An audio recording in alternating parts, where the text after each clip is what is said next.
Ako si Janet Tamala Arrogancia, owner of PJA Farms, Ubitoon, Daan Bantayan, Cebu. Nakauyon gyud kaayo mi sa VFS tungod sa buyback nilang program. Unya sila sad ang mo provide namo sa piglets and sa feeds. Unya with the help of the technical support, complete guide from the technicians until harvest. Wala gyud mi pasagdi sa VFS. Pag kuman og harvest, diha ni stricto nga dunay mga borderline permit sa ato nga time. Kinahanglan mong gyud ta nga padayon gyud, dili ra gyud ta mahadlok. As a farmer, kinahanglan gyud ta nga maniid sad ta sa palibot, unya mosunod lang ta sa mga guidelines, dili magsigi og gawas-gawas, dili ta pataka og pasulod. Ang atoa nga padayon lang gyud ta, dili lang ta mahadlok.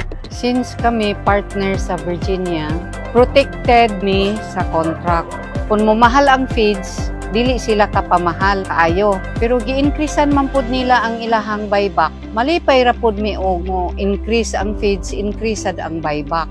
Sa gustong mo appeal sa Virginia Feeds, appeal na! Kay siguradong guaranteed buyback ta.